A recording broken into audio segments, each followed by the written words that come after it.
La grâce du Seigneur est éminemment personnelle, c'est-à-dire non pas d'abord individuelle, mais de personne à personne. Un ami prêtre qui a un beau charisme auprès des jeunes avait emmené ces jeunes de l'aumônerie pour 3 jours de récollection dans un monastère. Un moine les avait pris en charge d'un bout à l'autre de cette retraite, et à la fin, au moment du départ, ce moine dit au Père Paul « Les jeunes vous aiment beaucoup ». Et le Père Paul, modestement, a dit « J'aimerais bien qu'ils aiment mieux Jésus ». Et le moine lui a répondu « Vous savez, Père, le Verbe s'est fait chair ». Et le Père Paul raconte cette anecdote pour dire que ça l'avait touché, qu'il ait confirmation que Dieu ne passe pas qu'à travers nos enseignements, par la parole, mais aussi par notre personne, par notre personnalité. Alors voici quelques petits exemples qui montrent que, oui, le Verbe se fait chair et se transmet de personne à personne. C'est le propre du Père curé d'offrir aux enfants de sa paroisse de recevoir le sacrement de réconciliation.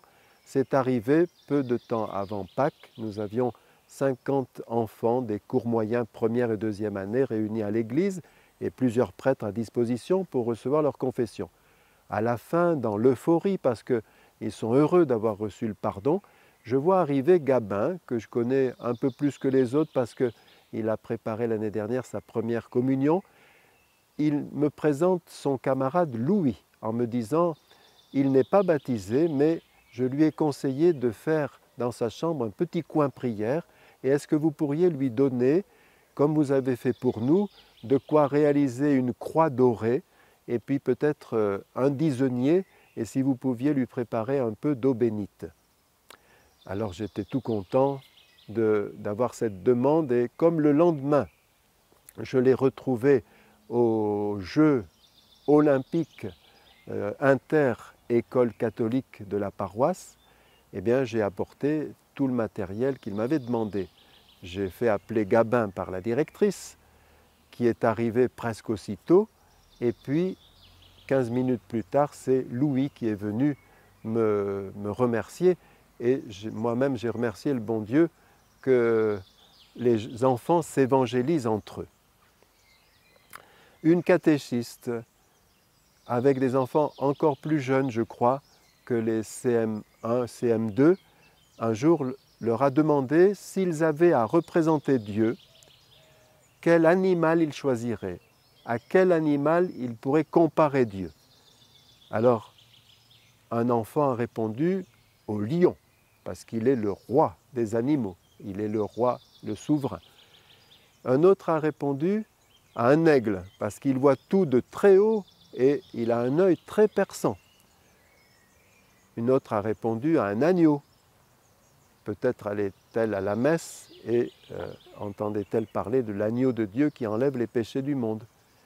Et puis une fille a dit finalement à une araignée. Ça a surpris un peu la maîtresse. Pourquoi une araignée? Eh bien parce que l'araignée, elle tisse sa toile, les hommes la lui détruisent, mais elle recommence. Magnifique théologienne. Un jour, je rencontre Emmanuel. Emmanuel, je le connais depuis son enfance et il est maintenant papa de 8 enfants. Nous sommes tout heureux de nous retrouver et il m'apprend que leur plus jeune, 4 ans, Théophane, a une passion, celle de célébrer la messe. Alors, aussitôt, j'envoie un SMS à mon frère sculpteur et tourneur sur bois pour lui demander s'il ne pourrait pas réaliser pour Théophane un petit kit de messe. Quelques jours après, il me le fait passer et j'envoie la photo à ses parents. Emmanuel me dit « Il va être fou de joie et nous allons avoir la messe tous les jours à la maison ». Maman Bénédicte me dit « Il va être fou de joie, mais nous risquons de le perdre », avec un bon sourire car elle ne demanderait pas mieux qu'un de ses enfants, et plusieurs peut-être, deviennent prêtres. Comme j'avais le petit kit de messe à disposition, avant de pouvoir le leur faire passer, je l'ai montré à un paroissien, 62 ans, qui me dit « Moi aussi, quand j'étais petit, je jouais à dire la messe ».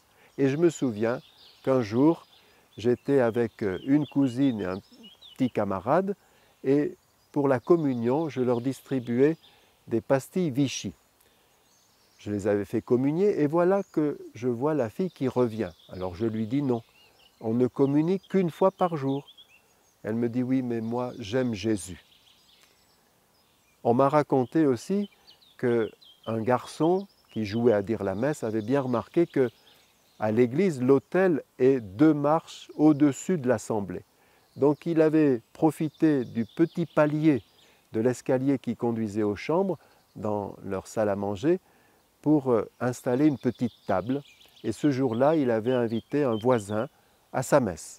Maman était toute contente parce que ça les occupait bien. Mais voilà que dans l'après-midi, elle les entend se chamailler. Maman arrive, qu'est-ce qui se passe? C'est lui, il veut dire la messe. Eh bien oui, c'est normal. Laisse-lui dire la messe et toi tu feras le fidèle. Non, mais c'est moi le prêtre. Oui, pour une fois, tu seras le fidèle et lui fera le prêtre. Non. Et elle le voit monter l'escalier. Une fois en haut, il dit, d'accord, il fera le prêtre, mais moi je ferai Dieu. Voilà, les enfants nous rappellent la proximité inouïe de Dieu et en même temps l'ambition qu'il a pour nous, puisqu'en effet, il veut que nous soyons à son image et à sa ressemblance, que nous soyons tels qu'il est quand nous le verrons face à face. Et cela doit être préparé pendant toute une vie. On m'a raconté une belle anecdote sur Marcel Dupré. Marcel Dupré, grand musicien, grand compositeur, était aussi titulaire d'un orgue d'une paroisse à Paris. C'était un homme très discret, qui montait à l'orgue et qui en descendait sans que personne ne le voie tellement. Mais un jour, il a quand même accepté l'invitation du vicaire de la paroisse de participer au repas paroissial de fin d'année pastorale. Et le vicaire en a profité pour lui poser quelques questions. Monsieur Dupré, si vous saviez qu'il y a parmi nous Mozart, que feriez-vous? Ah, je lui donnerais l'orgue, je lui dirais, c'est à vous de jouer. Et s'il y avait Jean-Sébastien Bach, alors là, je crois que je partirais, je m'enfuirais, je n'oserais pas rester en sa présence. Et s'il y avait Jésus-Christ parmi nous, que feriez-vous? Là, je me mettrais à genoux et je lui dirais, prends pitié du pécheur que je suis. On a su ce jour-là qu'il avait donc un lien intime avec Jésus, un lien très fort. Voilà, que nous soyons enfants ou que nous soyons adultes, que nous soyons bourrés de talents ou plus modestes, nous pouvons aussi dire quelque chose du Verbe qui se fait chair.